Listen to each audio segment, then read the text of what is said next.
Hello दोस्तों, कैसे हो आप लोग। आशा करते हो आप लोग अच्छे होंगे।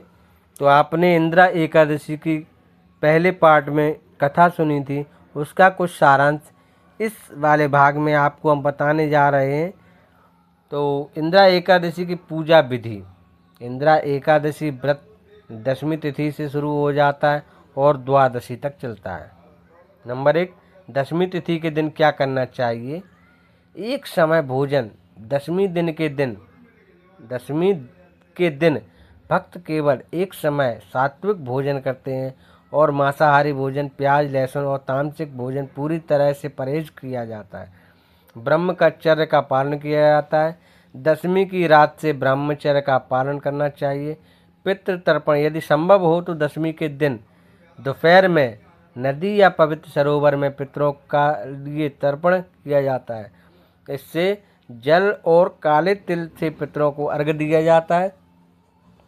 घर की शुद्धि और पूजा स्थल को अच्छी तरीके से साफ किया जाता है। एकादशी के दिन प्रातःकाल स्नान, सूर्योदय से पहले उठकर पवित्र स्नान करना चाहिए। व्रत का संकल्प स्वस्थ वस्त्र पहनकर भगवान विष्णु के सामने हाथ जोड़कर व्रत का संकल्प लें। संकल्प लेते समय कहें, मैं इंदिरा एकादशी का व्रत अपने पितरों को मोक्ष दिलाने के लिए और अपने पापों का नाश करने के लिए कर रहा हूँ। भगवान शालिग्राम की पूजा। भगवान शालिग्राम या भगवान विष्णु की मूर्ति का चित्र स्थापित करें, उन्हें गंगा जल से स्नान कराएं, पीले वस्त्र अर्पण करें, पीले फूल, पीले तुलसी दल, चंदन, धूप, दीप, नैवेद्य, मिठाई अर्पित करें। विष्णु सहस्त्र नाम या ओम नमो भगवते वासुदेवाय का जाप करें। तो इंदिरा एकादशी व्रत कथा श्रवण। एकादशी में की कथा पढ़ें या सुने। जैसे कि एक सनातनी व्यक्ति श्रद्धा पूर्वक लोटे से जल अर्पित कर अपने पूर्वजों को तर्पण कर रहा था। यह दृश्य भक्ति और परंपरा का एक सुंदर संगम है। पितृ तर्पण। इस दिन दोपहर में पितरों के लिए विशेष तर्पण और श्राद्ध कर्म किए जाते हैं। इसमें जल, दूध, काले तिल और कुश से पितरों का तर्पण किया जाता है। भोजन। ब्राह्मण भोजन, यदि संभव हो तो ब्राह्मणों को भोजन कराएं और उन्हें दक्षिणा दें। रात्रि जागरण भी करें। द्वादशी तिथि के दिन प्रातःकाल पूजा स्नान कर भगवान विष्णु की पुनः पूजा करें। ब्राह्मण को भोजन दान पर से पहले ब्राह्मणों को भोजन कराएं, उन्हें यथाशक्ति दान दक्षिणा दें। व्रत पढ़ाएं। निर्धारित शुभ मुहूर्त में व्रत का पारायण करें। पारायण में सबसे पहले तुलसी का पत्ता या गंगा जल ग्रहण कर सकते हैं। इसके बाद सात्विक भोजन कर सकते हैं।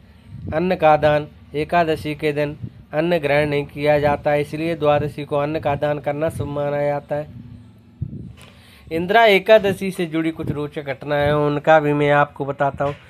पितृपक्ष में एकमात्र एकादशी इंदिरा एकादशी पितृपक्ष में पड़ने वाली एकमात्र एकादशी है। इसमें पितरों के लिए विशेष बनती है। अश्वमेघ यज्ञ के समान फल। शास्त्रों में कहा गया है, इंदिरा एकादशी का व्रत करने से अश्वमेघ यज्ञ के समान पूर्ण फल प्राप्त होता है। अकाल मृत्यु से मुक्ति है। अकाल मृत्यु से मुक्ति। मान्यता है कि इस व्रत के प्रभाव से अकाल मृत्यु को भी प्राप्त हुए पितरों को मुक्ति मिल जाती है। पितृदोष का निवारण। जिन व्यक्ति की कुंडलियों में पितृदोष होता है उनके लिए व्रत अत्यंत लाभकारी होता है, क्योंकि यह दोष को शांत करने में मदद करता है और शादीशुदा जीवन में शांति। व्रत परिवार में सुख, शांति और समृद्धि लाने में भी सहायक होता है।